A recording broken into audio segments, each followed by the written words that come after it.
senão eu não paro para olhar os slides. Quando passa a prova, aí eu vejo que eu errei uma, ou duas, ou três, aí eu vou reler aquilo tudo de novo, aí eu vendo esse caderninho aqui, que eu deixei esse caderninho aqui só para isso. Eu vou escrevendo tudo no caderninho.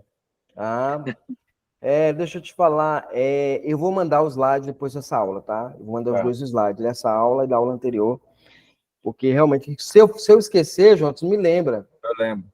Eu lembro lá, tá, para eu poder compartilhar os slides lá com vocês, tá? Vamos lá, deixa eu colocar aqui para vocês a... Eita, e peraí, eu tenho que compartilhar, né? Eu tenho que compartilhar, peraí. Eu não compartilhei não, foi minha tela não, foi? Não, só estou gravando. Ok. Seja bem-vindo, gente, à nossa aula, ao nosso curso de Introdução ao Manual Presbiteriano.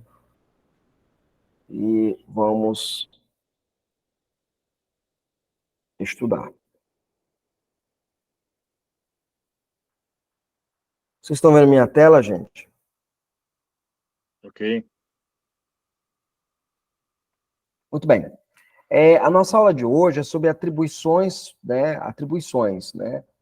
dos pastores e dos conselhos. Então, essa primeira parte nós vamos falar dos pastores e depois vamos falar dos conselhos, né? Então, essa aula vai ser sobre o pastor e depois segue para os conselhos, assembleia, essas coisas que são necessárias para a gente conhecer. Ok? Na introdução, nosso estudo de hoje se concentrará nas atribuições do ministro da palavra, conforme são emanadas e explicadas na própria CI e IPB da nossa igreja, da Igreja Presbiteriana do Brasil. Então, nós vamos trabalhar sobre atribuições do ministério da palavra, que a nossa Constituição, ela, orientada pela Bíblia certamente, começa a nos orientar de como é o trabalho pastoral na Igreja Presbiteriana do Brasil. Ok? Trabalhar o ministro do Evangelho como os oficiais da igreja. E aí nós falamos na aula passada sobre sustento, mas eu gosto sempre de relembrar isso na aula seguinte, tá? Então, onde eu parei na aula passada, eu sempre relembro na aula seguinte. Então, nós vimos, por exemplo, que a gente estava conversando até agora, em off agora, né, Jonas? O sustento do pastor efetivo e do pastor auxiliar cabe às igrejas. Então, quando eu falo de sustento pastoral, eu estou dizendo que o pastor efetivo, ele tem o seu sustento mantido pelas igrejas, tanto o pastor efetivo quanto o pastor auxiliar. Estes que fixarão os vencimentos com a aprovação do presbitério. Então, a igreja, ela quer te dar um valor, mas esse valor tem que ter a aprovação do presbitério. Raramente isso acontece, viu, gente? Mas é para acontecer. Vou dar um exemplo aqui, o que é que acontece. Tem igrejas que vai pagar o piso presbitério é 2.700. Tem presbitério que não tem nem piso. Eu fiquei sabendo outro dia que tem presbitérios que não tem piso. Na verdade, é para ter piso, tá? Porque é irregular. Um presbitério sem piso, na IPB, é uma coisa irregular, tá? Porque a IPB já tem um piso estabelecido. O artigo 35 tem uma nota lá na CIPB que vai falar que o piso de um ministro presbiteriano deve ganhar é 3.728, salvo engano é isso. Deixa eu ver só aqui, tá? Só para tirar dúvida. Vamos lá, artigo 35, CIPB, questão do INSS, pagamento de côngruas. Aqui, a próxima página. A próxima página, cadê? Aqui, pronto, achei. Aqui, ó, uma súmula da CIPB 2018, da CE, né? A CE tem o Supremo Conselho falando sobre isso, e tem a CE falando sobre a questão da consulta referente à nota 123 da nossa CI, né? A nota 123 do nosso manual presbiteriano na CI, no artigo de número 35. Aí diz a nota da CE, da 2018, né? Consulta sobre o piso nacional de pastores da IPB. Então, alguém perguntou, existe o piso nacional, né? Considerando a importância da matéria, que a resolução da CE, do Supremo Conselho da IPB 2007, documento, menciona o número do documento, desexou as compras pastorais no salário mínimo, estabelecendo o valor de 1.940, R$ 1.940, à época, né, em 2007. Foi o que a IPB fez. A IPB tirou o reajuste do salário pastoral né, ao salário mínimo. Ainda tem igrejas presbiterianas que fazem isso. Isso é inconstitucional do ponto de vista da resolução da IPB. Aqui no meu presbitério mesmo tem igreja que reajusta o salário de pastor com base no salário mínimo. A IPB não permite mais isso, né? Isso não é mais permitido. Porque quando o salário mínimo sai, ele já sai defasado, devorado pela inflação. E a IPB, ela sempre zelou para que o pastor tenha um salário digno, no mínimo acima da inflação. E foi meio que ela conseguiu fazer isso. O que é que faz, né? Reajustado anualmente pelo IGPM, referência às mínimas de reajuste. Então, você ganha quanto? Eu ganho R$ 1.200 mês. Então, o que é que eu tenho que fazer? No final do ano, o conselho tem que se reunir e reajustar esse valor, né, pelo IGPM e não pelo valor do salário mínimo. Isso é Pastor, importante. eu tinha lido, acho, na CEI aí, eu não sei se é verídico isso, que o reajuste é feito a partir do dia 1º de maio, é isso? Ou já é no ano... Não, o reajuste ele é feito a partir do início do ano. Então, virou o ano, já reajusta. Você faz o reajuste. O 1º de maio é a legislação da CLT. Né? Lembra que a igreja ela não é regida pela CLT nesse quesito. Enquanto ela tem todos os benefícios em relação à CLT, a igreja ela é independente do Estado. Isso é importante ser bem pontuado, né? Veja como é que está a resolução da CIPB. Deixa eu voltar só para a resolução, né? Olha só, que a resolução do Supremo Conselho, na reunião extraordinária de 2014, reafirma a resolução acima mencionada, que é aquela de 2014, né? Então, já é validada pelo Supremo Conselho. Porém, reconhece que não existe um valor exato sobre o piso salarial. Eu não tenho um valor exato sobre o piso salarial. Deixando a carga dos concílios a aplicação do artigo 35 da CIPB e também recomendando o uso da resolução suprarreferida, ou seja, a CE Supremo, o Supremo Conselho 2014 mais a CE 2014. Aí ele diz mais para nós, o que é que ele diz mais? A CE do Supremo Conselho da IPB 2018, ou seja, recentemente, resolve, primeiro, tomar conhecimento da matéria que foi discutida e tudo mais, tomar conhecimento da matéria, reafirmar a resolução de 2007, ok? Então, a resolução de 2007 da CE é reafirmada, né? Porém, o que é que ela faz? Atualizando os valores estabelecidos à época, com todas as correções do IGPM, ou seja, de 2007 até 2018, eles corrigiram todo o sistema do IGPM. Tá? Você tem ideia, olha que coisa interessante, era 1940. Eles corrigem isso e colocam, ficando as côngruas mínimas estipuladas enquanto 3.723,38. R$ 3.723,38. Ressalvados, ou seja, guardados, preservados, o acordo entre o presbitério e o ministro. Né? Pensando aí no pastor efetivo designado, o pastor evangelista, tal. Então, pensando nesse critério. Nos demais casos, observar o artigo 35 da CIPB. Ou seja, se eu tenho um ministro na igreja, então o piso desse ministro, como valor referencial, é R$ 3.728, corrigidos anualmente pelo IGPM. Ponto. Né, dos 12 meses acumulados. Né? 12 meses acumulados, entendeu, Márcio? 12 meses acumulados. Entendi. Então, ele coloca, nos demais casos, observar o artigo 35 da CIPB. A resolução da CE 2007, que foi reafirmada aqui, no seu documento 229, a CE do Supremo Conselho de 2007 acrescenta e o direito à casa pastoral. Então, os conselhos, eles precisam atentar para isso. As igrejas precisam atentar para isso. Os presbitérios precisam atentar para isso. Né? Ok? Ficou claro aqui? Alguma dúvida? Não, ficou claro. Ficou. Muito bem. Então, vamos lá. O sustento do pastor efetivo cabe a quem? Veja, segundo o nosso artigo, ele cabe às igrejas. Essas igrejas, elas podem ter dois tipos de pastores, né, no caso. Eu tenho o pastor efetivo eleito, que é aquele eleito pela comunidade, e tenho o pastor efetivo designado, ok? Então, quem sustenta esses pastores, né, mesmo que ele foi designado pelo presbitério, boa parte desse sustento vai vir da igreja, ok? Vai vir da igreja, a igreja vai sustentar ele. Muito bem. Seguindo aqui. Porém, com a aprovação do presbitério. E aí eu vou entrar nessa questão da aprovação do presbitério agora, que era a questão que eu queria falar. Vamos supor, o presbitério tem um piso de 3.720 e poucos, né? 3.720 e pouco, 38 centavos.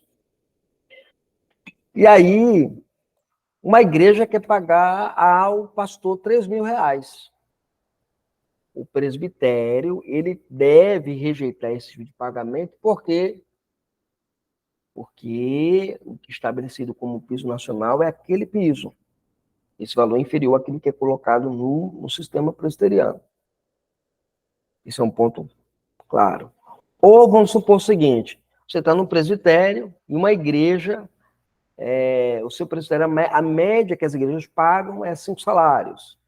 Mas tem uma igreja que quer pagar ao pastor 12.000 reais.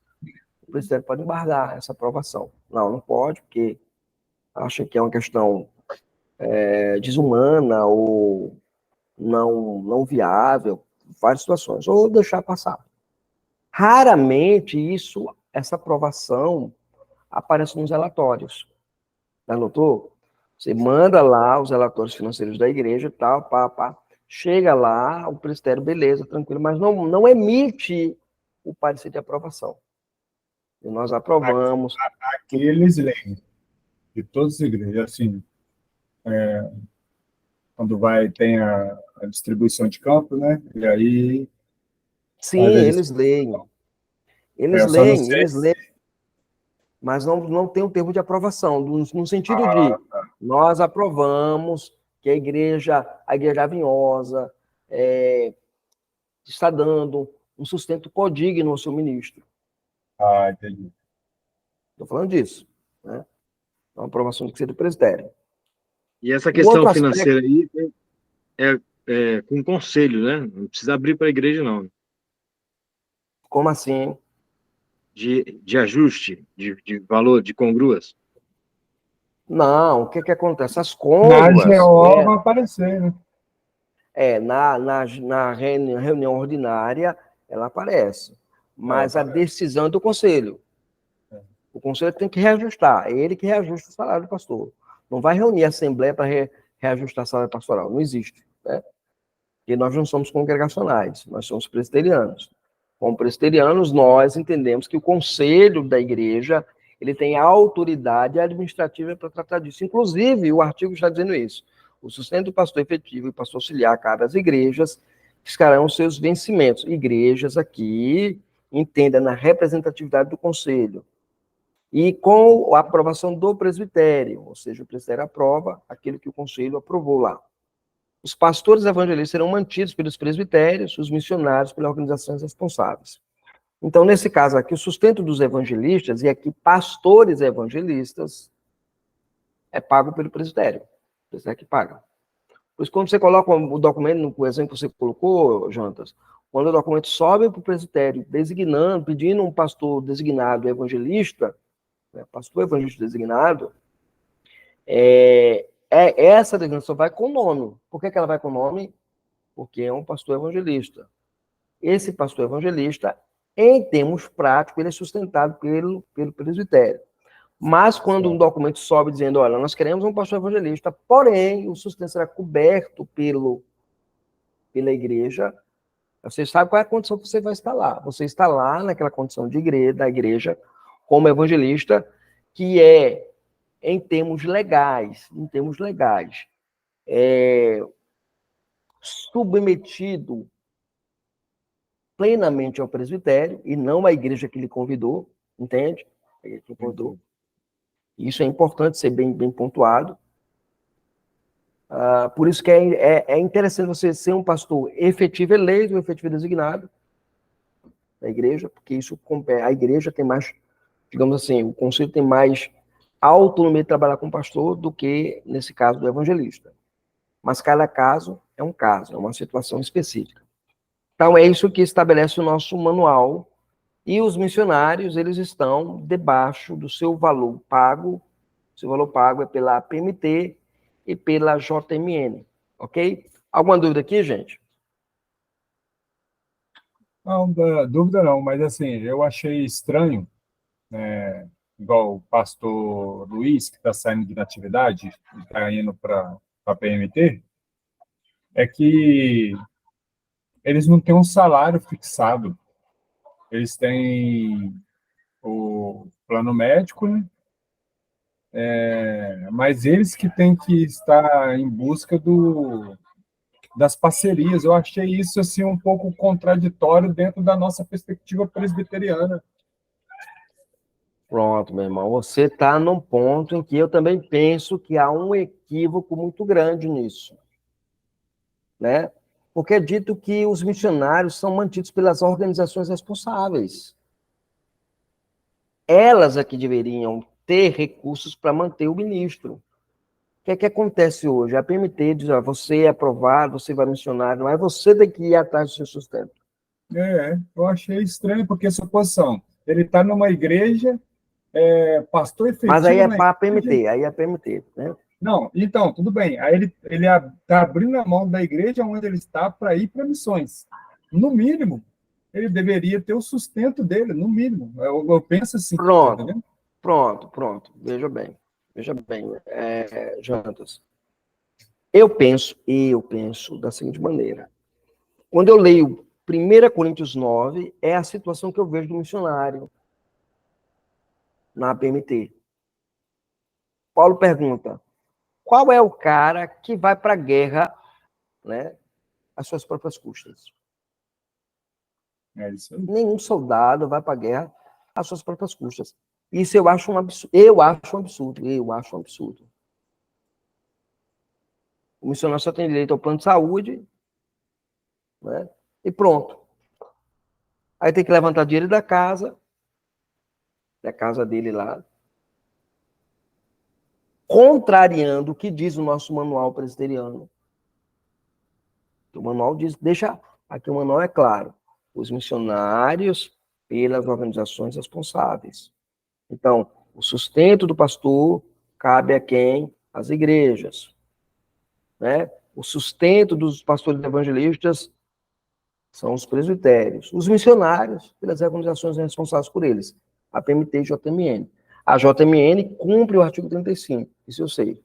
Mas a PMT, nesse sentido, vai contra a... E eu não entendo como é que uma autarquia da igreja continua funcionando assim, sem ninguém fazer nada. Entende?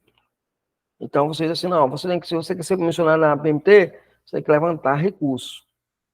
Mas o que diz o manual? O que diz a CIPB? Diz outra coisa. Entende?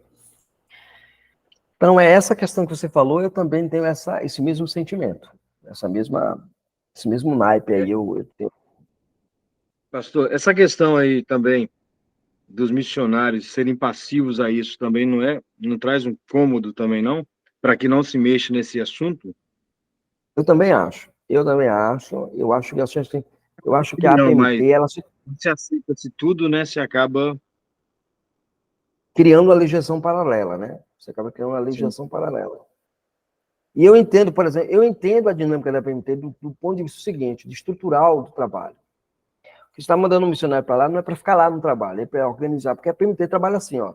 Você manda um missionário para lá, ele estrutura o campo com os obreiros locais e depois volta para o país de origem, depois procura outra missão para ir. Assim funciona. Entendeu? Ou, dentro do próprio país, trabalhar com os quilombolas, com as outras etnias. Mas eu particularmente, eu não olho bem para essa situação não dos missionários, eles ficam muito vulneráveis, e depende demais das igrejas, entendeu? As igrejas, ele tem que levantar, eu lembro outro dia, eu vi uma missionária que foi trabalhar num campo missionário, onde o aluguel da casa dela equivaleria a 10 mil reais. Aí como é que você consegue 10 mil reais todo mês? Entendeu? 10 mil reais todo mês para bancar uma casa de missionário. E a JMN não tem esse dinheiro, o cara tem que ir atrás desse dinheiro. JMN não, desculpa. A PMT não tem esse dinheiro.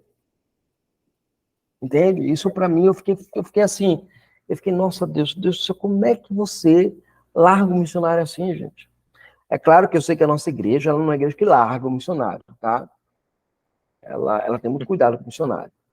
Mas eu estou falando o seguinte, em termos dessa instabilidade financeira, para mim, eu acho muito arriscado. Eu acho arriscado. Porque assim, é um negócio que pesa muito no coração e na mente da gente.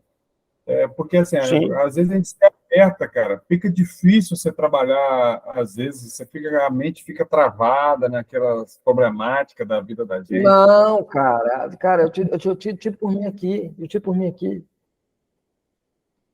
Tem semana, Entendeu? cara, que eu fico todo santo dia, meu irmão, pensando aonde eu vou conseguir dinheiro para pagar essa conta, aonde eu vou conseguir dinheiro para comprar comida. Posso dizer para você assim que a última vez que eu fiz uma feira de supermercado, de fato, foi em março desse ano.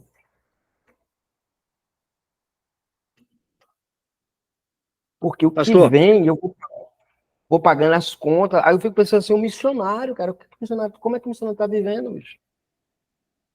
Fala, Márcio. então, essa relação entre púlpito e finanças, num caso desse, tem hora que não pesa, não, no sentido seguinte, eu estou pregando, né, depois que eu prego, eu tenho que ir para casa e lidar com essas questões que afetam a gente também, né?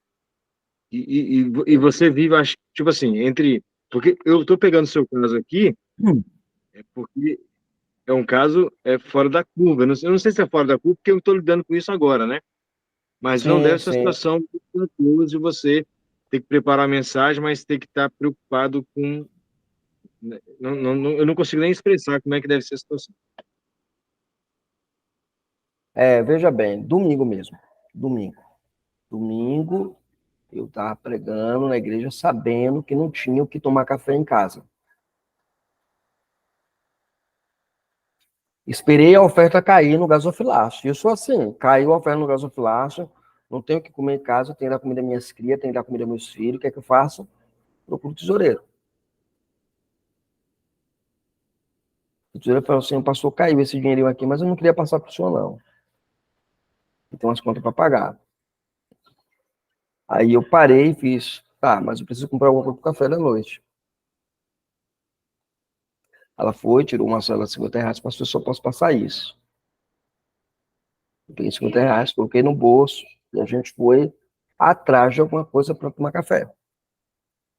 Acabou minha luz aqui. Entendeu? Então, assim, Vou ter que estar no acontece. escuro aqui. Acontece, você fica,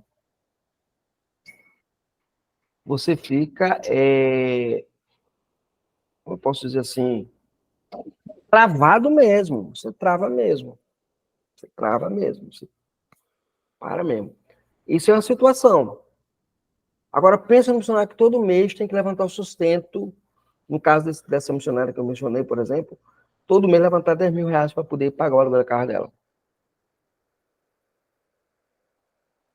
É complicado, né? É Para complicado. poder continuar fazendo a obra. É complicado. Eu sei que Deus é fiel, não tenho dúvida disso, mas assim, eu não posso reclamar a hora nenhuma. Os irmãos que fizeram o seminário comigo sabem como que o meu pastor e a minha igreja cuidavam de mim, o carinho que eles continuo tendo por mim, mas para mim é pesado, assim. Vai passando o tempo, a gente vai sentindo muito, né? Poção, eu fico olhando, a vida toda organizada. De repentemente, passa um ano, passa dois, aí veio a pandemia, aí aquele dinheiro que tinha guardado, aquilo vai embora, você nem vê ainda, aí você começa a trabalhar só com aquele que entra, aí você começa a ficar preocupado. Isso. Você fala assim, rapaz, esse negócio vai, Sim, sim. né? Chega E um coisa e momento que tal. isso trava, chega um momento que isso trava, bloqueia e tal. Mas assim, graças a E Deus, eu estou tranquilo. O sustento aqui da igreja, eu vivo tranquilo, vivo em paz, minha esposa também trabalha, meu agora menino estava no. também, deixa eu te falar uma coisa, Jonatas, deixa eu te falar uma coisa. Os presbitérios, eles são, muitas vezes, culpados de determinadas situações, entendeu? Porque eles estabelecem pisos menores, eles organizam igrejas irregulares. Então, É uma esse é o situação problema. difícil. Esse é o É uma problema. situação difícil. Eu, aí eu fico pensando, tem o sínodo, né, que é o carteiro aí, e tem o Supremo, acima. Gente, Pois é, pois é. Você tem o sínodo, que é um carteiro, que eu sempre menciono aqui na aula, né? Um carteiro. é, Mas é difícil, cara. será que ninguém está vendo essas coisas? Que assim, aqui também na região é assim, plantaram três igrejas que passam dificuldade hoje. E a história da igreja diz que ela nunca teve condições assim de se manter. E para que então organizar? Para o ego, cara, para falar que eu plantei uma igreja, cara? Acho que isso aí, cara, vai ter que dar conta no Por céu quando chegar exemplo, lá. é isso. Um presbítero, o presbítero da minha igreja aqui, ele falou o seguinte, que quando pensaram em organizar essa igreja aqui em igreja, ele falou, olha, a igreja lá não tem condição de ser igreja ainda. Precisa caminhar mais um pouquinho. Quando organizaram a igreja, precisaram de ajudar, o presbitério sempre ajudou a igreja aqui nesse sentido. Mas chegou um nível que essa igreja aqui, ela pagava o salário do pastor, a casa do pastor e parte do plano de saúde do pastor. Essa igreja aqui onde eu estou, ela já fez isso com o pastor anterior. Entendi. Só que ele não conseguiu, digamos assim, dar uma assistência mais efetiva à igreja para a igreja continuar no crescimento. Entendi. E a igreja caiu. Como eu falei para vocês, peguei a igreja quebrada praticamente, né? No sentido de membresia, de finanças e tudo. E estou tentando reestruturar, restabelecer. Só que agora você tem a pressão de um lado, dizendo assim, ó, você organiza aqui, vê esse problema aqui, hoje vai tirar aquilo que lhe ajuda no sustento. Então, cara, aí isso aí, Deus que me perdoe, mas Deus tem que trabalhar muito no meu coração. Porque, cara, eu assim, o pau que dá no Chico, dá no Zé também. Aí o cara fala um negócio desse comigo no perguntário, ele fala com o irmão, então vamos fazer o seguinte, você vai para lá. Vai você para lá. Tem perigo não. Pode dispensar aí, ver o que você vai fazer, porque, cara, se vocês fizerem errado, eu tô lá cobrindo o erro de vocês. No mínimo, vocês têm que pagar pelo erro de vocês. Pronto, acabou. É o mínimo, cara. É por isso que pesa sobre mim aqui no presbitério, essa maneira que eu tenho de lidar com as coisas. Eu não faço assim de qualquer maneira, mas quando o cara vem com essas armadilhas de Satanás aí, eu mando logo na lata dele. Armadilha de Satanás. O cara vem com as conversas dessas, quer dizer, a igreja tem 21 anos. 21 anos, rapaz, eu estava lá na Assembleia. Aí agora eu estou aqui, me tiraram da igreja, me botam para o lugar. Que não fizeram isso comigo, não, graças a Deus, muito pelo contrário. Se eu reclamar alguma coisa, eu não tenho dúvida que eles vão querer melhorar qualquer coisa. Isso aí eu não tenho dúvida. Mas assim, se acontecesse comigo, eu ia falar uma coisa, não, irmão, isso é um problema de vocês de 21 anos atrás. Eu estou lá tem 2. Pois é. Pois é, aqui são 28 anos, né? Eu estou aqui só há 8. Olha só. Eu tenho 20 anos atrás. Olha só. Vamos lá, continua aqui. Ó, irmão, peraí, deixa eu falar aqui, pastor. Acabou a luz aqui, mas eu tô com vocês aí. Tá Tá bom, na tá? chave. Acabou a luz? Como assim acabou a luz? Acabou porque acho que sobrecarregou aqui o transformador, esse povo tudo com ar-condicionado, menos eu. E aí tá com pico desde cedo. Aí agora estourou ali, estão mexendo. Ah, tá. Aí eu estou no celular. Vamos lá. Vamos embora. São atribuições do ministro que pastoreia a igreja. Aí vamos às atribuições do ministro. Orar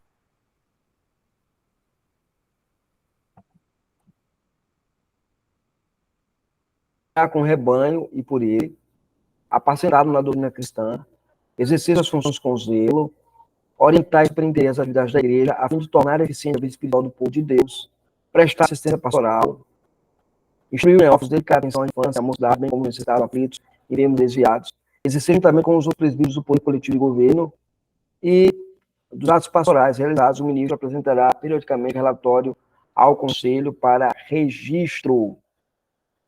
Então, vamos lá, o que eu tenho? O pastor da igreja local, o que ele faz? Veja, ele tem os seus deveres pastorais. Seus deveres pastorais são esses aqui.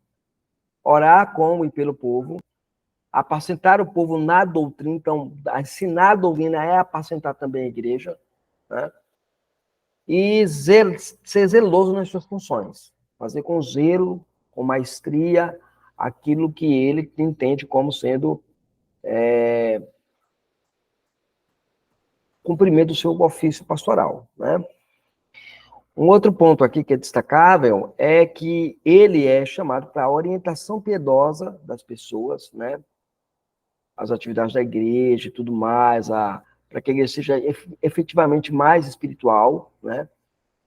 Também assistência pastoral, né? Ele tem que dar assistência pastoral. Essa assistência pastoral está imbuída lá no artigo 21 do PL, que é a visita aos enfermos, entendeu? A visita aos enfermos é uma assistência pastoral. Essa visita pastoral a enfermos, ela se torna oficial mediante solicitação do membro. Instrução piedosa, deve instruir piedosamente os crentes, né? Os neófitos, ter uma atenção especial à infância e à juventude, também aos necessitados, aflitos, enfermos e desviados como um todo. E também exercer o governo com os presbíteros da igreja. Essa é a função do pastor da igreja. Alguma pergunta aqui, gente? Não, para mim está tranquilo.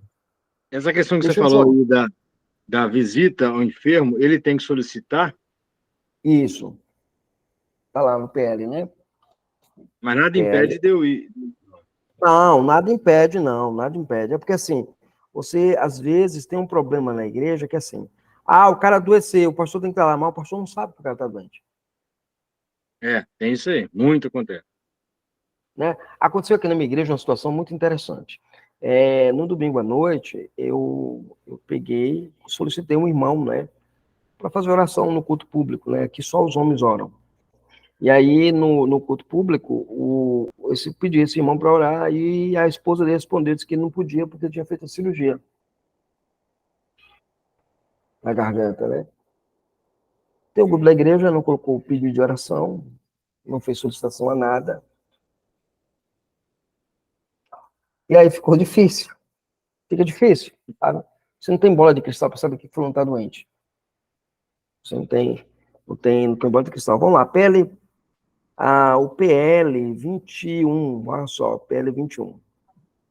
Os crentes enfermos devem ser visitados pelo pastor, pelos oficiais, que os comportarão, instruirão com a leitura de textos bíblicos, cânticos de hinos e oração. Parágrafo único agora, Jantas. A obrigação de visitar os enfermos só se torna formal quando o crente pedir a visita.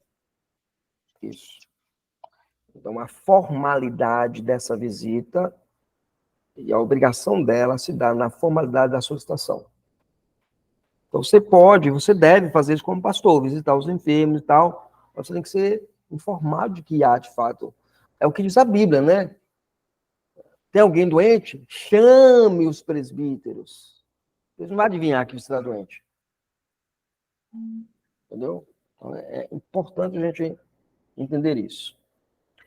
Uma outra coisa que eu queria falar para você, gente, eu coloco lá os slides lá no grupo. Se você quiser usar os slides para dar aula na sua igreja sobre Constituição, use. Não tem direito autoral, tá? Pode usar. Eu crio os slides para ficar visível o ensino da Constituição. Estudar a Constituição já é uma coisa chata. E sem uma visão mais orgânica e sistemática, fica mais chato. Então, tem que fazer uma coisa mais bonita para a gente poder ir. Então, você tem, eu queria dar esse estudo, esse curso lá na minha igreja. Pode dar. Pastor, posso usar os seus slides? Pode usar os slides. Não tem nenhuma dificuldade. Posso trocar o nome, dizer que é meu? Pode, não tem problema também não. Né? Não tem problema não.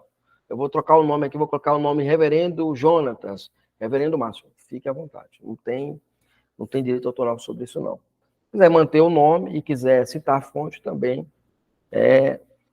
fica a É o critério de mínimo, vocês. né? É o mínimo, né? Se vocês quiserem, fique à vontade. Mas eu não brigo por causa disso, tá? Não brigo por causa disso. Ok? Amém. Seguindo aqui, Amém. vamos lá. Esses deveres pastorais, gente, tem um detalhe importante que aqui, é o parágrafo único. Dos atos pastorais realizados, o ministro apresentará periodicamente relatório ao conselho para registro. Olha que coisa interessante. Dos atos devem se apresentar relatório ao conselho da igreja. Agora a pergunta é quando? Esse periodicamente significa quando? Vocês suspeitam quando? Então, quando tem a extraordinária, que o ministro leva o relatório dele, antes ele faz uma reunião. Não, presta atenção. Esse relatório aí, Jonas, ele é relatório anual do ministro ao presbitério. Não Olha tem o nada, parágrafo esse aqui é outro. aí é outro registro. Dos atos pastorais realizados, o ministro apresentará periodicamente relatório ao conselho, não tem nada a ver com o presbitério, para registro. Tá vendo? Não tem aquela ata que vai para o presbitério, a ata que vai para o presbitério, ata de conselho. Pronto. Uhum.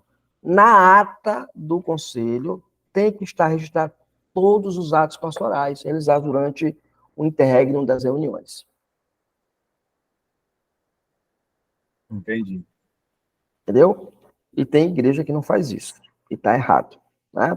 Uma pergunta minha é o seguinte: quando é que esse conselho se reúne para o pastor entregar esse relatório? Então, o João está lá na Vinhosa, né, Jonas? Viu? O João está lá na Vinhosa e ele tem que prestar relatório anual para o presbitério, porque tem que fazer isso, mas ele tem que prestar relatório também ao conselho da igreja. Se a Vinhosa tem um conselho, tem que prestar relatório do conselho. Ó, eu visitei fulano, visitei ciclano, visitei beltrano, entendeu? Entendi. Fiz o meu trabalho. Aí, quando é que isso acontece? Essa é a primeira pergunta. Segunda pergunta, quantas vezes no ano o conselho tem que se reunir?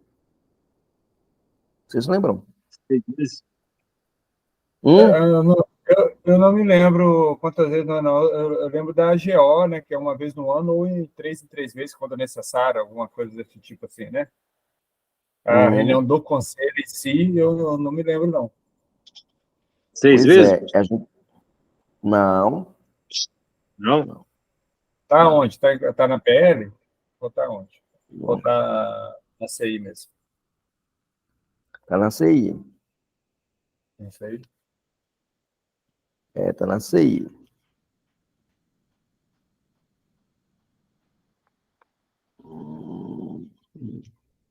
Artigo 81 da CI. Olha só, olha uma informação preciosa que vocês, futuros pastores, vão levar para o conselho de vocês. Tá? E já pode informar, inclusive, agora, viu? No caso de Jonas, Márcio, você está na igreja, Márcio? Márcio também. Márcio está aí também. Tô aqui. Pronto. E Então, Márcio... Márcio está para ser ordenado também. Pronto, Márcio, pega o teu conselho e enquadra ele aqui, tá? O conselho renunciar, pelo menos de quanto? De 3 em 3 meses. Ou seja, tem que ter no mínimo 4 reuniões no ano. Então, nesses 3 em 3 meses, no interregno entre uma reunião e outra, vocês têm que apresentar o relatório dos atos que vocês fizeram durante aqueles 3 meses para ser registrado em ata. Entendi. Vamos lá, e como é que a gente sabe disso? Vamos lá para o regulamento de atas agora, viu? Regulamento de atas. Regulamento de atas. Vamos lá, que vai falar sobre o conteúdo das atas.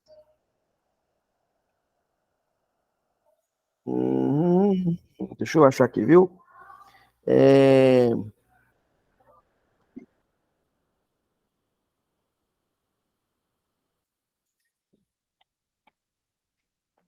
Olha só.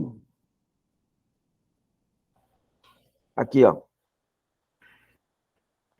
Artigo 12 do relatório de atas. Vale também, viu, gente? Isso aqui tem peso também normativo da igreja. Nessa aí mesmo, artigo 12? O artigo 12, no relatório de atas. Relatório de confecção de atas. Regulamento para confecção de atas. Está no manual presbiteriano, lá no finalzinho do manual. Lá no finalzinho mesmo. Artigo 12.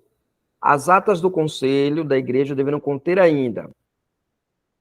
Aí ele coloca lá, o relatório dos atos pastorais, nos termos do parágrafo único do artigo 36, que nós estamos lendo aqui, analisando, olha que coisa linda.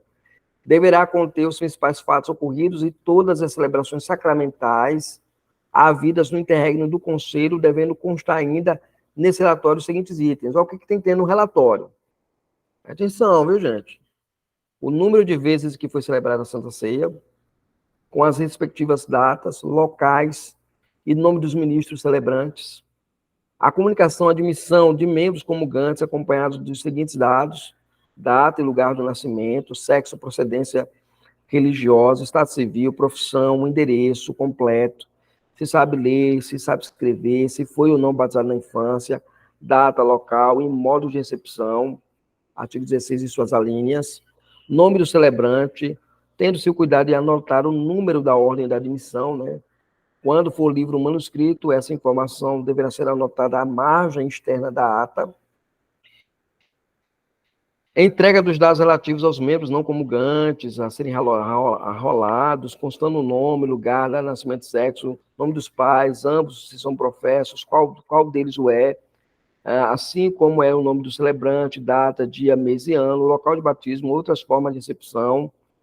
E aí, tem um bocado de coisa que você coloca nessa ata, nesse relatório.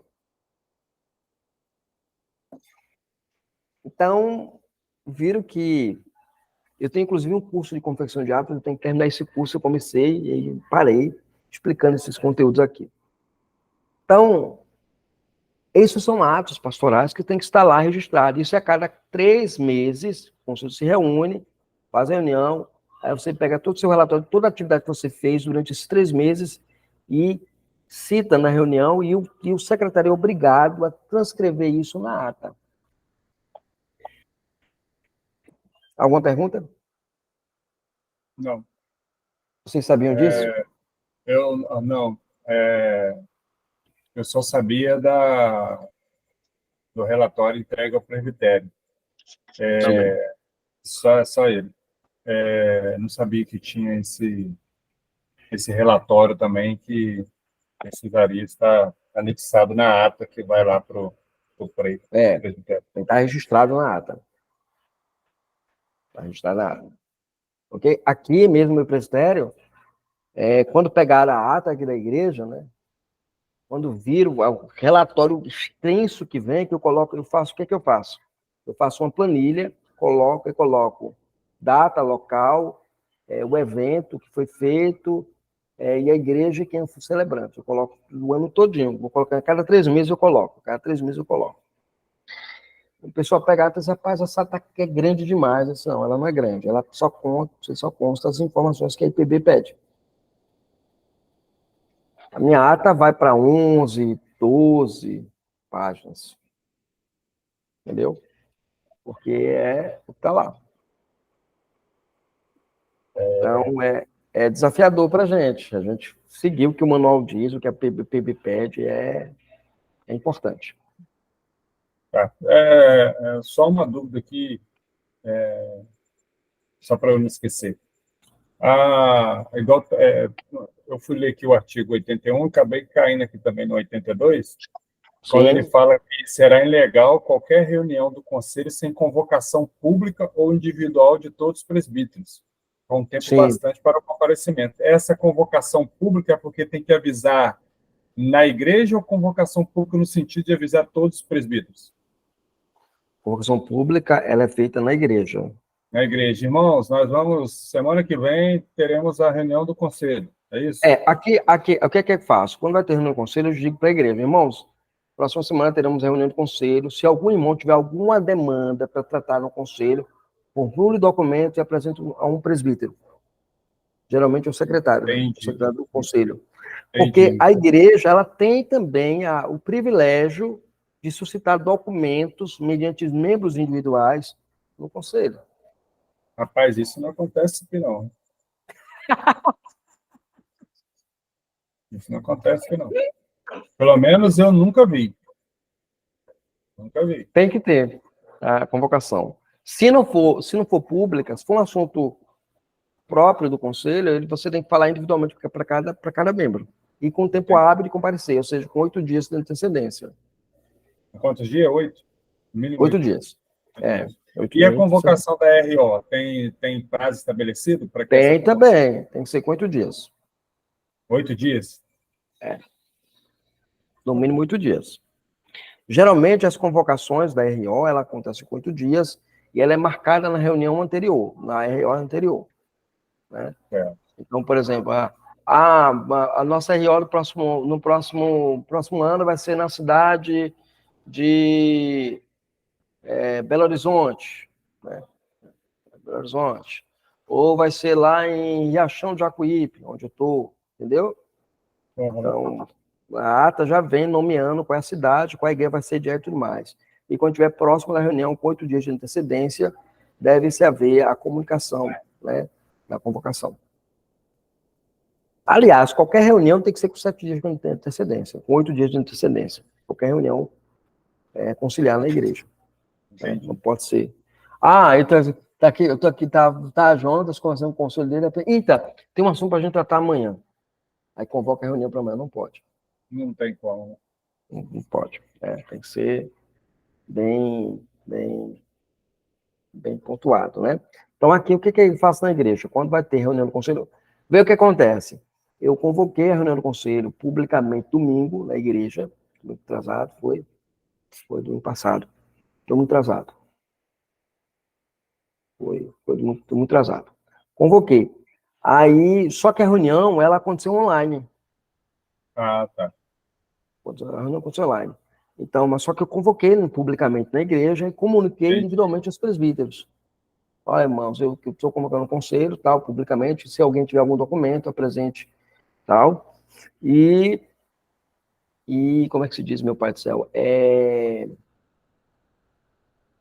E falei com os presbíteros individualmente, um estava no trabalho, estava para sair do trabalho à noite, que era o trabalho de enfermeiro, e o outro estava em viagem, que é representante comercial, né? Uhum. Então, a reunião foi feita online exatamente por causa dessa demanda que eles tinham. E o nosso sínodo já legislou sobre isso. Ele não pode fazer reunião telepresencial, então a gente faz. Entendi. Ok? Vamos seguir aqui? Então, registrem tudo, não deixem passar nada. Não deixem passar nada. O Márcio, acho que caiu aí a conexão dele aí. Deve pedir para entrar de novo. Ele deve entrar. Não, mas ele não há necessidade de pedir para entrar, não. Eu deixei já a porta aberta. Tá. Artigo 37. Os ministros poderão ser designados para exercer funções na imprensa, na beneficência, no ensino ou qualquer outra obra de interesse eclesiástico. Em qualquer desses cargos, terão a superintendência espiritual dos que lhe foram confiados. O texto não especifica se tais atividades são seculares ou religiosas ou ambas. Imaginam se tratar de funções afetas à igreja, cargos ou encargos em alguma das suas instituições, como escolas, imprensa, das beneficentes, seminários e outros. Ou seja, tudo que a igreja tem, você pode designar alguém para trabalhar nessas funções, né? Para exercer profissões seculares de tempo integral, o pastor precisa de expressa autorização do seu presbitério. Se as atividades forem de natureza social ou religiosa, fora dos limites da IPB, sejam nacionais ou estrangeiras, fica também a juízo do presbitério autorizar ou não. Eu encontrei um trabalho de tempo integral.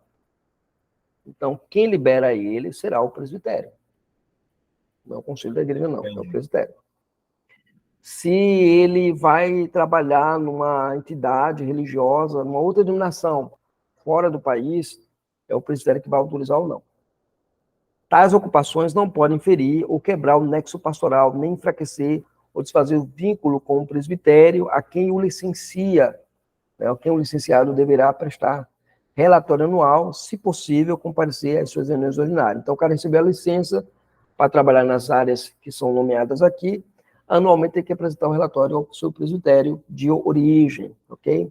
Conforme nós vemos no artigo 37 e artigo 43 da CI-IPB. Continuando aqui. Também não se deve confundir, por exemplo, né, artigo 38, as atividades do ministro devem ser superintendida pelo presbitério, ao qual anualmente prestará relatório de seus atos. Aí lembra que eu falei aqui? Não se deve confundir o relatório de atos pastorais prestado ao conselho da igreja com o relatório ministerial prestado ao presbitério. Entendi. Então, no primeiro caso aqui, os relatos de atos pastorais, tudo que é prerrogativa do pastor, tudo que ele fez, tudo que o licenciado fez na igreja, tem que ter um relatório registrado nas atas do conselho. Já o relatório ministerial é o relatório de tudo que envolve toda a tarefa pastoral na igreja e fora da igreja. Tá? Isso é o relatório que é prestado no presbitério.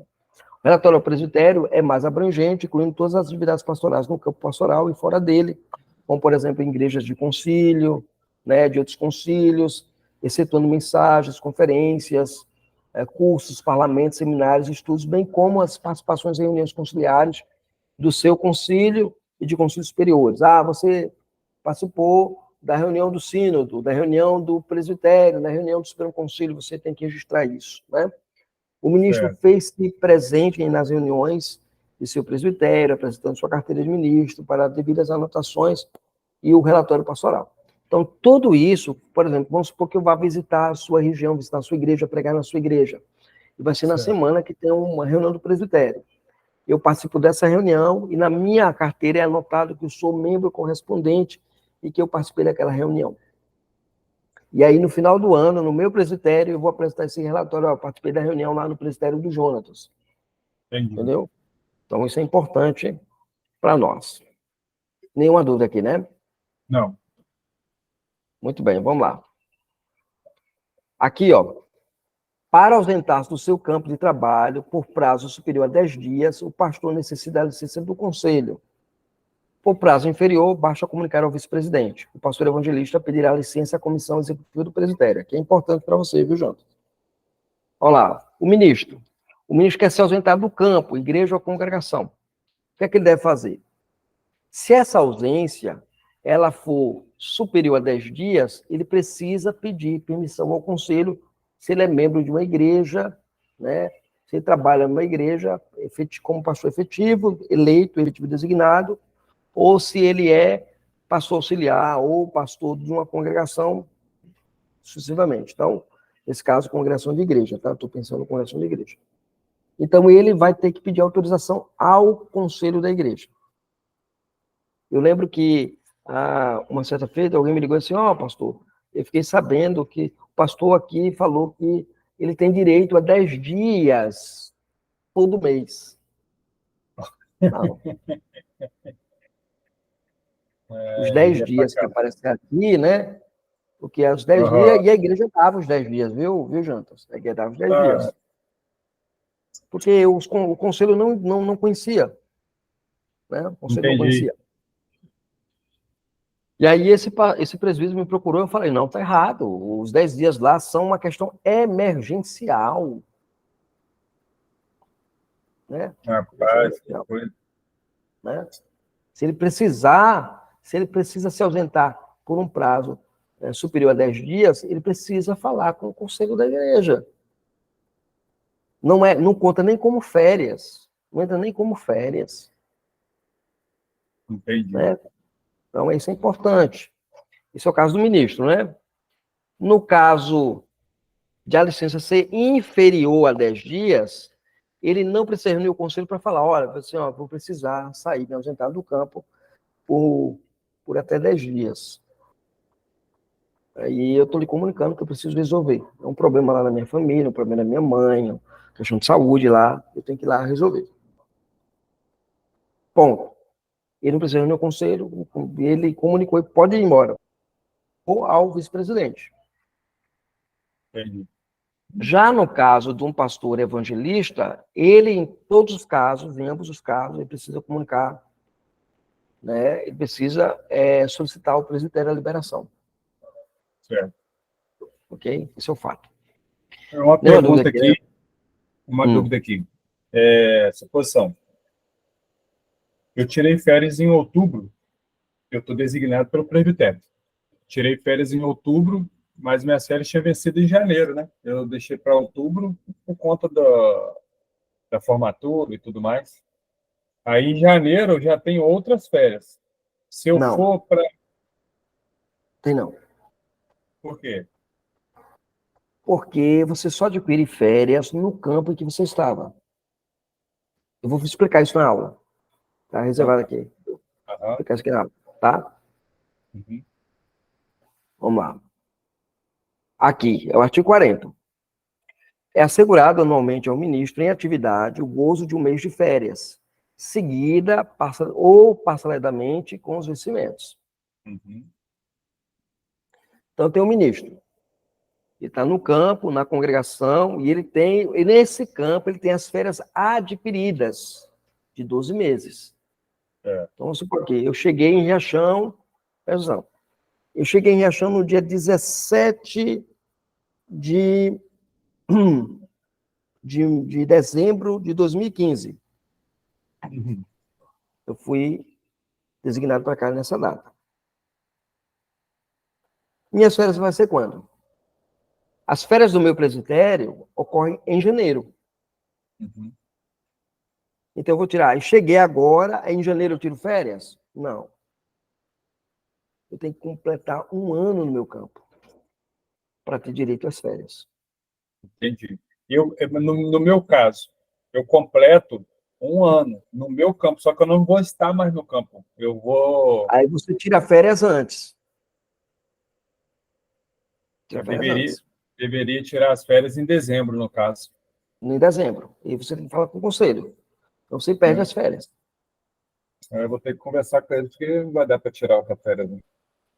Tirei em outubro, deixei passar para caramba. Na verdade, quando eu fui para lá, eu já abri mão de uma. O conselho quis. Ah, para você ver como é que a gente é meio doido, tem hora. O conselho falou: não, irmão, vamos fazer o seguinte: você tira 15, depois você tira mais 15. Eu falei, irmão, eu cheguei aqui agora, vamos trabalhar. Deixa, no ano que vem eu tiro as férias.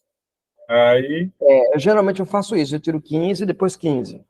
Eu faço. Você pode fazer isso, entendeu? Você pode tirar 15 dias no início e 15 dias no seu mês de férias. Você só que, pode. assim, Tá? não sei como é que vai ser, porque não vai dar para tirar férias se eu for para natividade, eu tenho que entrar trabalhando, cara. Não tem como tirar, não. Aí eu vou te falar aqui, assim, vou entrar aqui a gente vai entrar nessa cela daqui a pouco. Uhum. Então, o que é que acontece? Esse ministro, ele tem 12 meses, ele tem direito a 12 meses, ele tem direito a férias quando ele adquire. Então, por exemplo, o que eu tenho visto acontecer muito por aqui é o seguinte, o cara, ele foi transferido, as férias dele vencem em janeiro. Uhum. Ele vence em janeiro. Mas aí ele foi transferido, ele não continua no nosso presbitério, ele vai ser transferido em janeiro para o outro presbitério. Uhum. Ok? Aí a obrigação do conselho é dar as férias dele em dezembro. Entendi. Porque se ele for para o campo lá, ele não pode tirar férias no campo. Se o conselho lá entender a Constituição, vai dizer assim, ó, você não vai tirar férias, não. Não tem lá Vai dizer, para. não, mas por que não? Porque minhas férias sempre em janeiro. É em janeiro, no outro presbitério. Nesse presbitério você começa a trabalhar agora. Você só volta, você só vai ter férias depois de 12 meses. Você só adquirir esse direito depois de 12 meses. O certo é esse mesmo, até na CLT é assim, né? Aí o que é que acontece aqui? Olha só, isso também está explicado na nossa CI, viu? Você explica isso muito bem. As notas de rodapé explicam isso muito bem. Aqui, ó, não se pode acumular férias, porque nós não somos egípcios para se ter nesse quesito. Então não se acumula férias. Lá fora você consegue acumular, aqui não. Eu passei 5 anos sem tirar férias numa igreja. Isso é ruim, É horrível. entendeu? E quando eu assumi essa igreja aqui, eu fiquei 3 anos seguidos sem tirar férias. Aí foi quando o presbitério notou no meu relatório, disse, não, você tem que tirar férias. Eu dou o conselho, por que, que o pastor não tira férias? Não tira porque não quer. Eu levo a atenção, não é porque não quero, é porque não tem ninguém para me substituir. Entendi. Agora, hoje não, hoje eu não quero nem saber. Eu vou tirar minhas férias, eu tiro minhas férias. Entendeu? Entendi. Aí agora, o problema se dá quando o ministro é transferido sem tirar férias. O problema todinho acontece quando o ministro sai do seu campo sem tirar férias.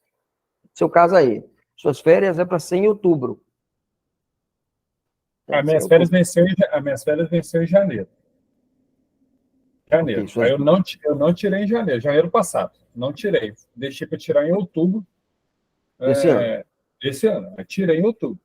Aí em janeiro, se eu continuasse na Vinhosa, venceria outra. Entendeu? Só que tem um detalhe. Você não tem direito a essas férias vencidas. Mas vencida como? Ela vai vencer ainda. Não, presta A atenção. outra eu perdi, a primeira eu perdi. Pois é, aí você perdeu, você não tira férias. Acabou. Essa eu perdi. Mas aí depois de. Porque essa eu vim do aeroporto para lá. Certo? Entendeu? Aí eu abri mão. O conselho até quis me dar, mas eu abri mão. Falei, não, vamos trabalhar. Aí fiquei um ano todinho, de 2021.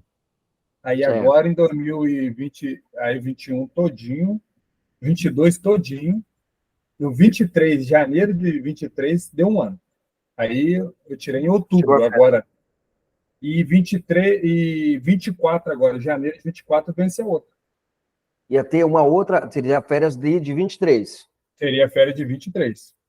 Entendeu? Pronto, você perdeu essas férias. Se você não tirar em dezembro, você perde ela. Perde ela, né? Você perde ela. Ou se o conselho, se eu conversar com o conselho pagar, né? Alguma coisa assim, se ele quiser pagar, né? Se ele quiser, né? Esse é outro detalhe, né? As férias, a chamada a bonificação de férias, ela é dada pelo conselho como uma graça, né? Então, ele pode te dar uma férias dupla, para você não tirar as férias. Ficar aí e tal, pagar as suas férias, no sentido que, assim, se você tira um mês de férias, você recebe o seu salário e um terço. Mais um terço. Mais o terço. Uhum. Se você continuar trabalhando, você recebe seu salário e 2 terços, né? Ou seja, o terço 2 vezes, né? No caso, você vai ter lá, vamos supor, o seu salário é R$3.000. Então, um terço disso vai dar R$1.000. Em vez de você receber R$1.000, né, receber R$4.000, você vai receber, se acumular as férias, você vai receber R$5.000. Entendi. Entendeu? Então, é importante você pontuar isso. Mas é isso que eu estou colocando. Nunca, se você vai transferir de campo, nunca pense em tirar férias no campo que você vai. Não tem condição, né? Não tem condição. Condição. A não ser que o conselho lá diga, não, você pode tirar férias, o conselho de lá. Entendi. E aí ele está indo contra a Constituição. Entendi. Entendeu? Mas infelizmente, é assim que funciona na IPB. A IPB, infelizmente, não permite que você acumule. Você tirar férias dentro do prazo que você está trabalhando. São 12 meses, 12 meses. Uhum. Aí, como você vai em janeiro para lá, então em dezembro você tem que tirar férias. Em dezembro agora você tira férias. É o meu caso aqui, né? Meu caso aqui, eu vou tirar férias agora dia 20 de dezembro. E volto dia 20 de janeiro. Só que meu presbitério é dia 12 e 13 de janeiro. Então, eu volto antes das férias, participo da reunião do presbitério e termino o resto das férias em casa. Entendi. Mas tem que fazer isso para você não acabar perdendo o seu direito. Né? Acho que vou seguir perder aqui? outra mesmo. Vamos seguir. Bronca, né, Jota? A gente faz as coisas, tem hora que doideira, né? Mas bom. também não se conhecia, né, a regra. Esse mesmo. Vamos conhecer a regra. Aí o conhecimento às vezes liberta e às vezes traz sofrimento. Desse jeito, desse jeito. Artigo 41. Conceder-se-á Vamos lá. licença ao ministro com vencimentos integrais até 1 ano para tratamento de saúde. Além deste prazo, com possíveis reduções de vencimentos a juízo do presbitério, quando pastor evangelista, e do conselho, quando pastor efetivo. Aqui é o seguinte, o ministro ele precisa tirar uma licença porque ele está com problema de saúde, precisa tratar da saúde dele.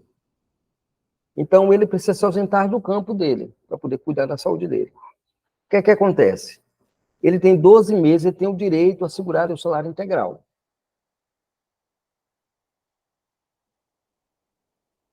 E aí, o que é que acontece? Não se pode acumular férias, como nós sabemos, nesse caso aqui não é a questão das férias, mas a questão de uma licença para tratamento de saúde. Opa, eu fiz errado aqui. Está errado. É esse aqui, é porque eu pulei. Tá? Aqui eu tenho a licença ao ministro, que é a questão de saúde.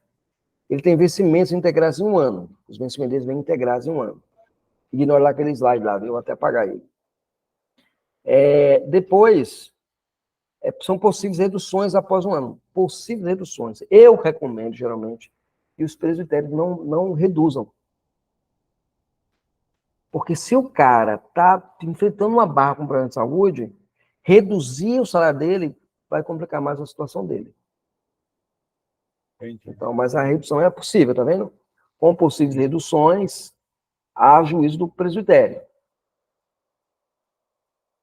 O que é que acontece? Que o pastor evangelista, o presbitério, ele vai pagar os vencimentos e reduzir os vencimentos se ele for um pastor evangelista. E vai reduzir ou manter se for um pastor ligado a um conselho, pastor efetivo. Entendeu aqui, não foi? Tá, o presbitério com a questão do pastor evangelista, o conselho com a questão do pastor efetivo. Efetivo, isso.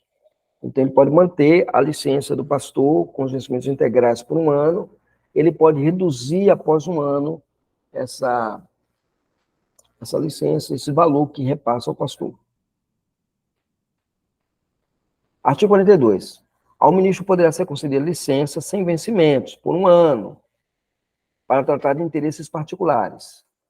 Essa licença poderá ser renovada por mais 1 ano, fim do qual, se o ministro não voltar à atividade, será despojado sem censura. Aqui o que acontece? Eu tenho um problema particular para resolver, né? Uma venda de uma casa, uma venda de um móvel, alguma coisa dessa natureza.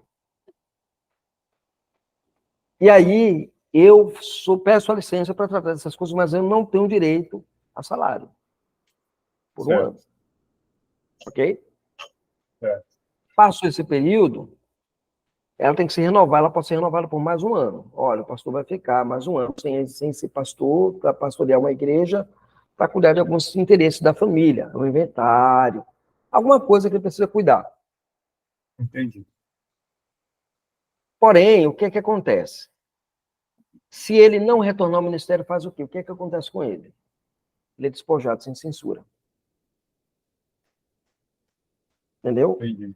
Então, ele tem 2 anos para tratar dos problemas particulares. Se depois desses 2 anos não conseguir resolver o problema, e ele não voltar a pastorear a igreja que ele era pastor, ele é despojado sem censura. Entendi. O que acontece muitas vezes, eu lembro que uma situação eu trabalhei no presbitério, em que um pastor ele queria uma licença do ministério, sem remuneração. Recebeu a licença, fosse embora para minha cidade de origem, a cidade de Recife, ele também lá de Recife, e lá um pastor convidou ele para ser auxiliar numa igreja, que não pode, viu?